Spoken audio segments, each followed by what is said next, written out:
Just like what you see with the Green Party in Germany, they suddenly are, reducing many of their environmental commitments because they're so committed to Ukraine.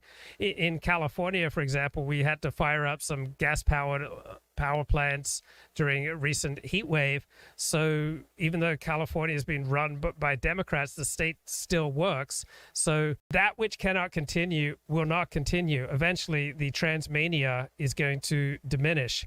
Those aspects of the democratic agenda that are just cannot continue, such as defunding the police, will eventually reduce. Democrats don't like crime.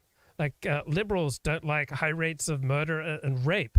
So Democrats, by and large, don't like homelessness. So when certain liberal policies are proven to be failures, then liberals will adapt those policies. So when big government became unfashionable, Bill Clinton ran on a platform, the age of big government is over.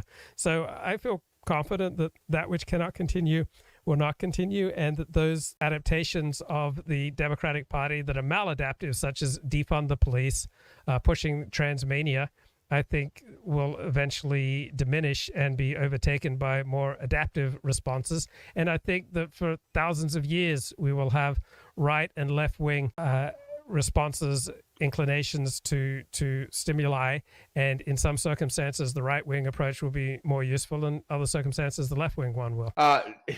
This is something that we were talking about the Ukraine just a little bit, but in the West, it's not just a U.S. thing. The media has really, and the governments have really hyped up the Ukrainian government as basically the bastion of truth, justice, and the Western quote unquote way. Why do you think there has been this idolization of Zelensky, the Kiev administration, and so on, and the full on demonization of Russia, all the while ignoring some truly egregious things done by the Ukraine, not just since the Russian invasion began, but during the years leading up to the Russian invasion? It was basically the Ukrainian government went so far that they were able to give Moscow the pretense of justification for the quote unquote special operation.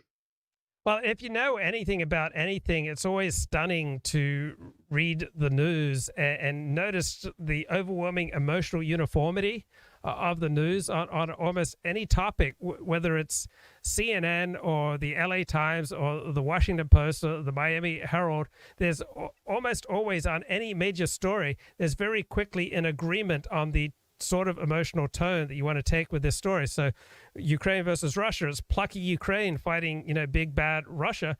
But it's not just that story. Almost all stories are the same way, because people in every profession, they don't want to fall out of step with other members of their profession. They just instinctively carry on the worldview of the more prestigious members of their profession. So yeah, it is stunning to see the uniform nature of Ukraine coverage, but if you think more critically, you'll see the uniform nature of almost all coverage. It's not just Ukraine versus Russia. This is throughout the news. There's very quickly a certain emotional tone that is taken to a story. For example, on the day that John F. Kennedy was assassinated, Tom Wolfe went out into the streets of New York and asked New Yorkers, who do you think did it? And the Puerto Ricans, maybe they blame the Anglicans, and, white people blame black people, and all these different racial groups were blaming other racial groups for the John F. Kennedy assassination. Guess what? That story never saw the light of day because it's not the right emotional tone. So the news is constantly telling us we should feel sad about this. We should feel hopeful about this. We should feel excited about this. We should feel scared about this. It's kind of stunning how uniform the emotional coverage is of almost every major story, not just Ukraine and Russia. Will be definitely interesting to see how the media handles the outcome of the Russo-Ukrainian crisis. I think obviously Russia is going to be much wealthier for it, but we'll have to see as to what exactly happens. But yeah, I think the West just needed something after COVID to distract itself from its problems, and that thing happened to be this Ukrainian situation.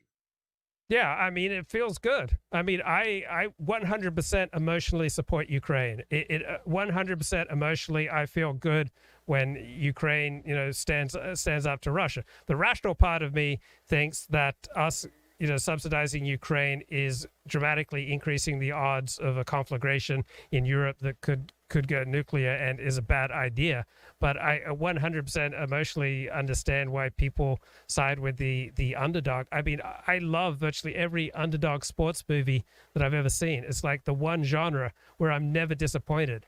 And so too with the news, when you can portray a plucky underdog, almost everybody loves that type of story. Certainly, and although now Ukraine has received so much military aid from the West that I don't know that it definitely is the underdog in terms of its manpower, but I think that in terms of defense technology, it is at least on par with Russia at this point.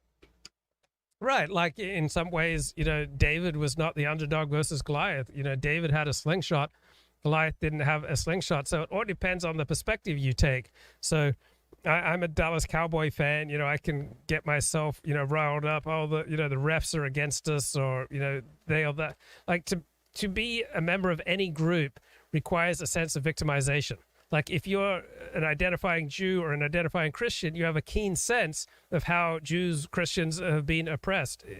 So it's just built into the human condition to have others that you hate, and to have a blinkered view of your own group. Like we're all wired to be very good at spotting when other people try to manipulate us, because we did not evolve to be gullible. We wouldn't be here if we were easily manipulated. On the other hand, we're all wired to be terrible at spotting the flaws in our own thinking, because it's not evolutionarily adaptive to be constantly questioning yourself. It's much more adaptive to go around with a great sense of confidence in your understanding of the world.